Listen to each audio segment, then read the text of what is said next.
He's actually unable to physically be in Vegas right now, so we have him on a Google Hangout. There's like not a really good speaker setup here because he's just gonna be talking from my laptop through this microphone, which is going to be awful, by the way. So if you want to hear his part of the talk, which is actually the really good part, you should please move up towards the front, because sound goes as like 1 over r cubed or something, and so you want r to be small. What's that? He can see me, so the camera is pointed at me. Yeah, there's a lot of details here that are kind of complicated. First row is available for everyone, so move up. Move on the second microphone. She's mic, and then there's the mic on This mic's on it. Hello. I don't know if this mic is on. Jacob, can you hear me, by the way? Okay, cool. I'm gonna turn your volume up so we can hear you. Hey, audience, can you hear me all right over there? Ouch. I can just take this microphone off. It's like karaoke. Here, try speaking again, Jacob. All right. Hey, audience, can you hear me over there? Yes. Woo! All right, we have victory. Small victory. Is there an intro, or should I just start talking? Okay. Formalities. Yep. Welcome, everybody. Now we have Jacob Hoffman Andrews. He is the talking head. And Jan Zhu from the EFF here to talk about how EFF is making starttls resistant to active attacks. That was the worst talk title I've ever written, by the way. I'm really impressed that there's people here. All right, so let's figure out how to present in Google Docs. There we go. Cool. Okay, so my name is Jan. Can you guys hear me okay? Sounds a little weird. Okay, sorry, I'm yelling. And Jacob Hoffman Andrews is the disembodied head you just saw, and Peter Eckersley is so disembodied that he's not here. But we all work at the Electronic Frontier Foundation. How many of you have heard of EFF? Awesome. So I'm not going to say what it is, but we're here. You should learn more about us if you come to our booth.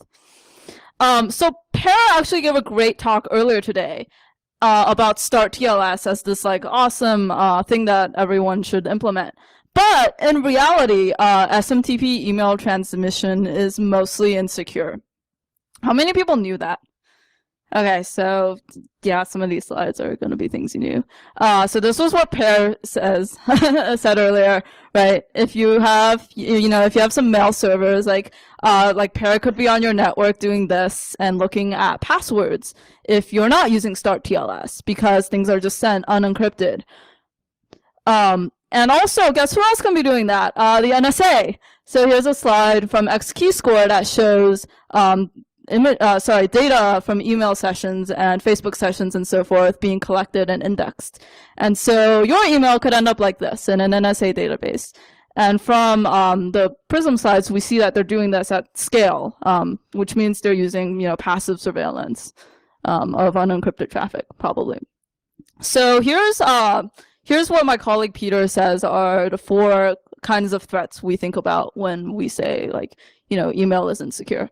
Passive attackers such as the NSA and PAIR in your office, passive attackers with a special power of key compromise, active attackers, and especially sophisticated active attacks, and we'll get into what those mean. So earlier today, how many people were at the talk? Okay, so earlier today, passive attackers, we all know, you turn on starttls, you're good. But how are we doing on that? So as of, when is this? June 2013, right after Snowden happened. We weren't doing so good. So Gmail seemed to have starttls, but their cert wasn't actually valid, and none of these other 3 big mail providers were doing anywhere near as good as Gmail.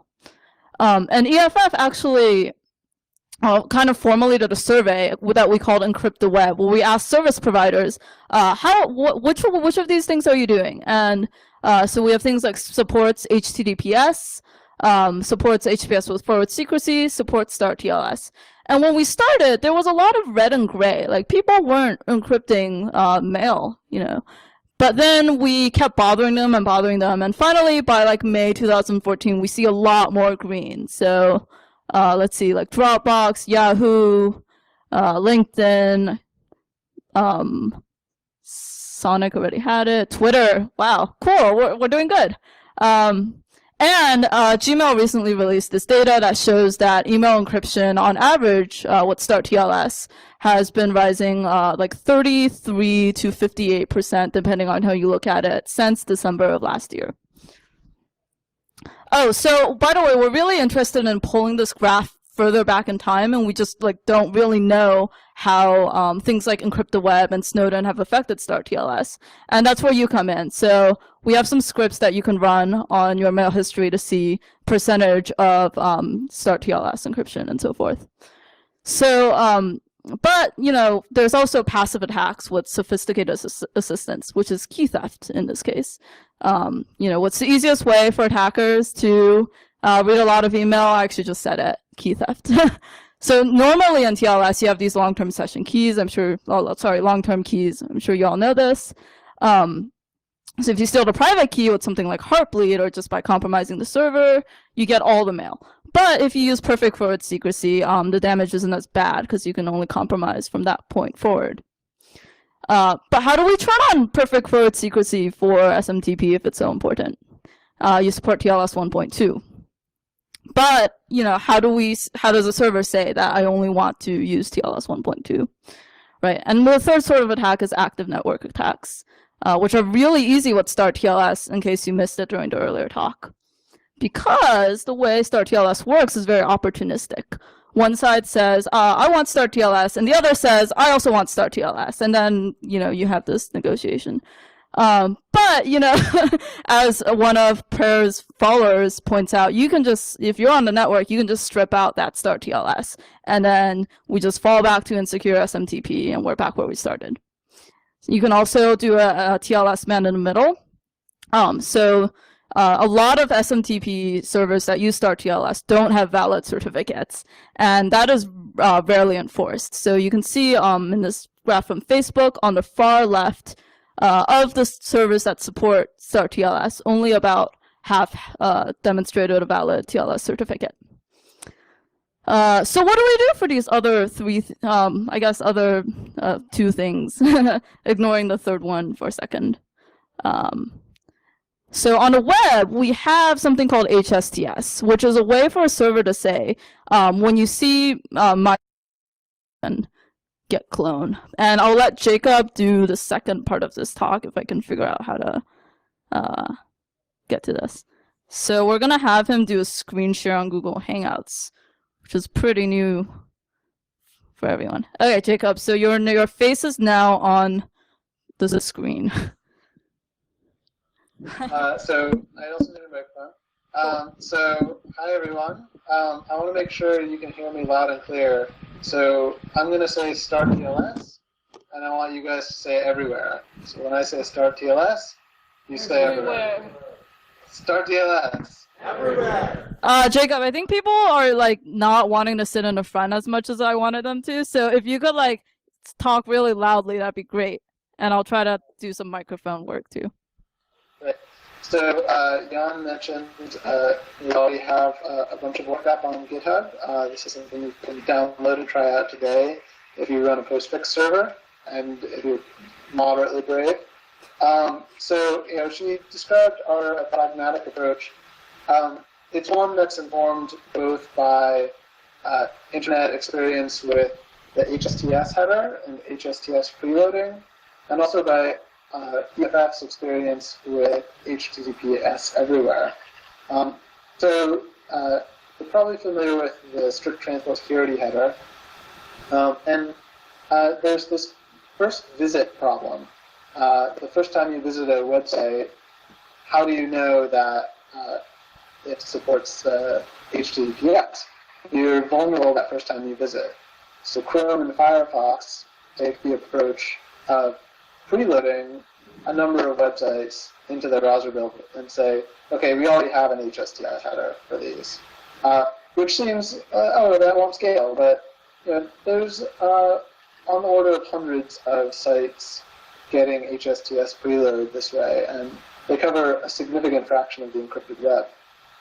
Similarly, EFF has this cool browser extension, HTTPS everywhere, which is at its core a list of sites that support HTTPS. It actually, scales surprisingly well, just a simple list, right? We help out, I think around 300,000 users to incrementally improve their security, that extension.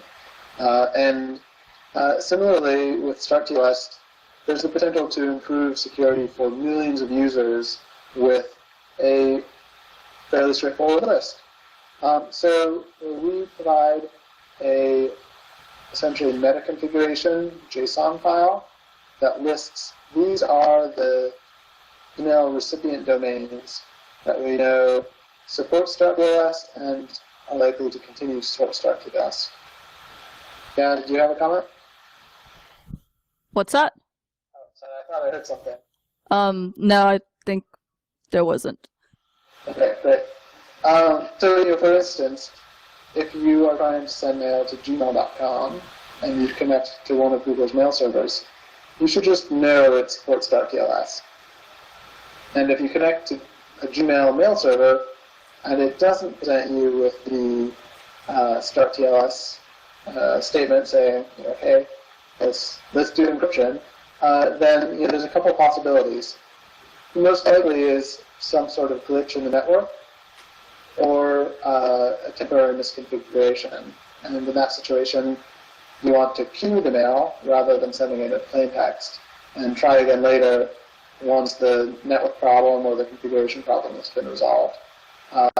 In the case that it's a man-in-the-middle attack, you also don't want to send, you especially don't want to send the email in plain text. So again, you want to queue the mail. And eventually, if you can't get through without a man-in-the-middle going on, bounce back to the user. So we're starting out centralized. We do have a notion in the spec of being able to pull policies from multiple sources. So before we get too much into the detail, I wanted to talk briefly about Dane, if you learned at the earlier starttls talk. So there's a great spec in the works at the W3C by Victor Duchovny to use Dane for SMTP. And so the notion is, if your domain is signed, you can use DNSSEC to provide secure information that states both use starttls for my domain, and here is the key that you should expect when you negotiate starttls with my mail server. So it's a great spec, and it's usable in postfix today if you want to try turning it on. We're pursuing an additional parallel track because what we found is many of the large mail providers are having trouble rolling out DNSSEC. It's a challenging spec to deploy, and it might be years down the line before, say, gmail.com or yahoo.com is a signed zone. And similarly, another existing infrastructure that comes up frequently when we talk about starttls everywhere is SPF, or Sending Policy Framework.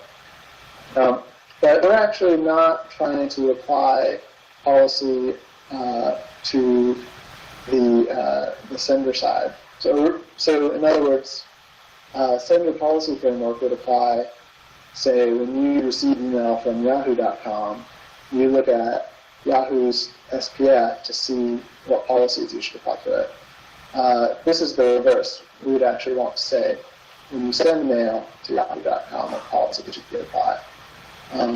Because on the inbound leg, you don't have as much control to, say, queue the mail or do analysis. So there are a few different distribution techniques we have. You can pull the config directly from our GitHub repo. We plan in to deploy sign tags not too long from now so that you can validate whether it's a good configure that.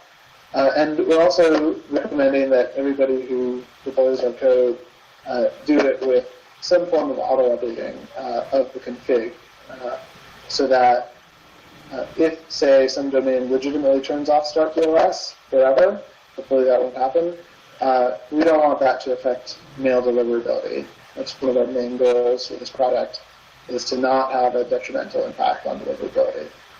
So that's why we'd like to be able to push updates. Eventually, we want to get this into the Debian repos as a first-class package that you can just install, and it will do all the right things for you. And then in some large-scale production scenarios, the mail server might not have direct outbound access to the internet except on port 25. You might have a firewall in place. So you can also fetch config on a machine with CorpNet or whatever machine you do deploys from, and then push out across the network. So here's an example of the policy database from our design doc. Again, the design doc is at that GitHub repo. So the main thing here is if there's a recipient domain in the file, it's in there because it supports starttls. That's kind of the baseline, and everything else is mostly gravy. We support a few extra features, like you can specify a minimum TLS version. So if you expect TLS 1.2 from the server and you get TLS 1.0, that might be an attempt to downgrade you into a weaker cipher suite.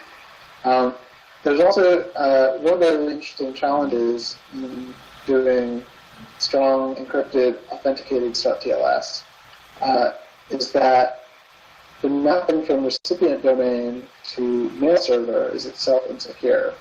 When you want to send mail to yahoo.com, you have to say dig mx.yahoo.com, and you get, say, ms1.yahoodns.net.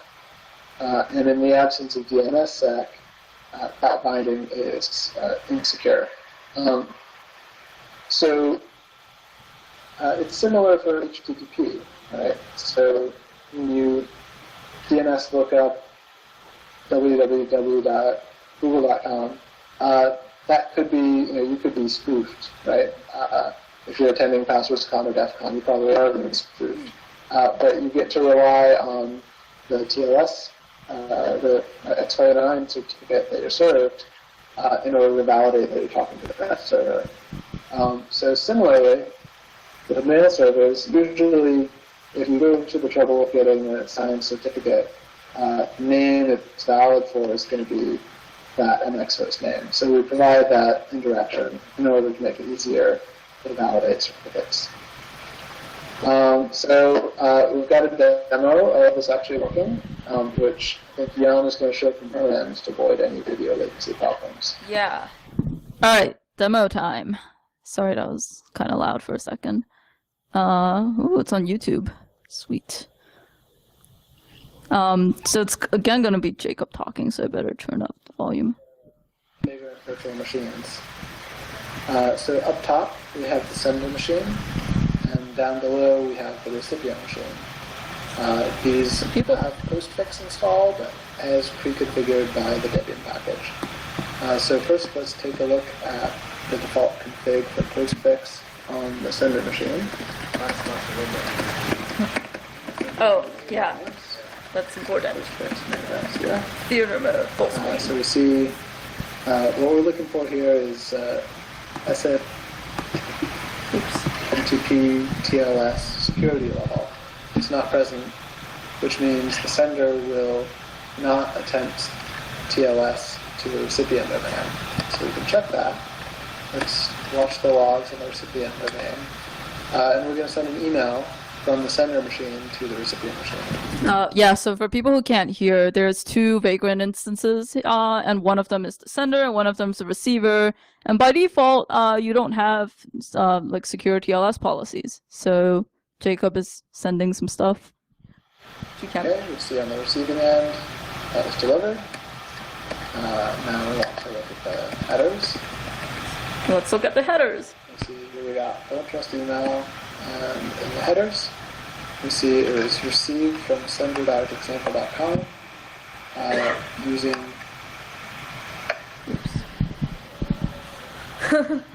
I think Adobe crashed in the middle of that. Oh man. Thanks for the malware, whoever did that. That was great. I think running like a YouTube video through Google Hangout is gonna be worse.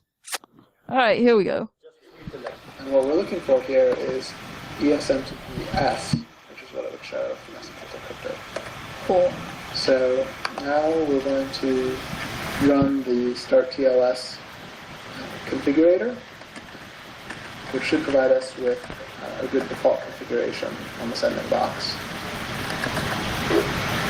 So we run the npa config generator on our testing config, and get the results under etc postfix. And sudo. Okay, so now when we look for SMTPLS in main.config, we see two things. One, security level is may. So that means when we connect to a remote host, if that host claims it supports starttls, we'll use it. Right, so Jacob just ran some The commands interesting part from here is our config script, and now his postfix config will policy enforce maps. TLS This is where we policies. say, for this list of hosts, we should always use starttls. So we can check out the contents of this particular policy. Again, because this is our test harness, it just has one host, validexamplerecipient.com, and the policy is to always encrypt when communicating with that host. So now we restart postfix. Now we restart postfix.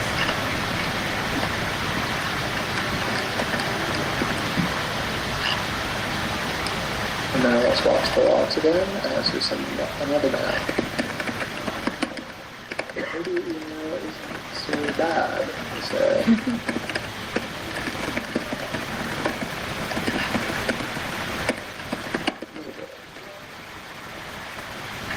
So we can see here, we received mail from the sender. Now we only check, was it encrypted? See down there at the bottom, view the headers, and look at that. Received from sender.example.com. Cool. Using TLS version 1.1 with cipher ACDH AES256 shell. So that's great. But what we really want to see is what happens when there's a man-in-the-middle attack. Someone is preventing valid example recipient from advertising its starttls support to the sender. Well, the simple way to simulate that is just by turning off starttls on validexamplerecipient.com. So we'll edit the postfix configs here on the bottom. And here's the parameter. Note it's SMTPD use TLS. So this controls whether it supports TLS on the receiving end. So we set that to no. And we restart the service.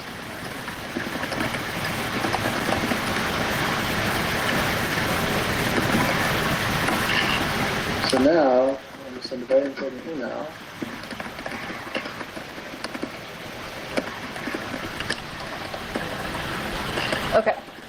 Okay, cool.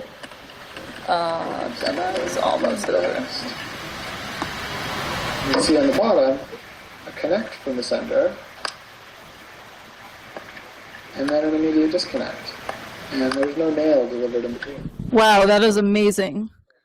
We just thwarted a man-in-the-middle attack because we changed our TLS policies. I'm gonna end the demo there because I think that was the coolest part. How do I stop this? YouTube. I'll just crash Adobe again. Okay, sweet. Jacob, can you still hear us? Okay, yeah. Sorry guys, the demo was kind of not loud. But we'll send out a video link if you really want to check it out. Basically, we did the whole starttls thing and set up TLS policies. Great. So again, we're EFF, starttls everywhere. We'd love to get feedback on it and have people look at it and run it on your mail servers. So that'd be great. I would also like to take this moment to announce that we are hiring for the technology staff at EFF. And if you join, you won't have to do annoying things like do presentations over Google Hangouts with a slideshare and a YouTube video 99% of the time. Yeah. So I can take a few quick questions, but we got to get out of here in like 2 minutes. Yeah, Dan. I noticed that things were listed by MX domains. Oh, so I noticed that. You're talking about this slide, which people can't see that one. Right, Yeah. right. So in the JSON, things are listed by MX domains. Now, maybe these big, huge organizations have everything together, but most email administrators will fess up that they've got some MX backup that is just not up to date with everything else Right. they do. Right. So to repeat the question for Jacob, who can't hear you, so the question was, so we list MX domains in this JSON config file, but large email companies will have like backup MX domains that are not necessarily up to date and whatever. So how do you deal with the backups? Jacob, do you want to take this question? Sure. If I understand the question right, I think it's actually the other way around, that, home sysadmins are more likely to have a shady backup MX that doesn't have a correct cert. Yeah. And that's true. We do a double checking phase before we add anything to config. And unless all of your MX domains have all these properties you're looking for instance, supporting starttls or having a valid cert, we wouldn't put your domain in. And so if you specifically wanted to be a part of starttls everywhere, you'd have to kind of get your house in order and then email us. And so in other words, we don't want to include recipient domains that have MX records that wouldn't validate or that don't support starttls, because that would defeat the purpose of having that backup domain. Cool. Thanks. Can we take one more question, or are we? Okay, we're out. Sorry. Okay, thanks everyone. Thanks, Jacob.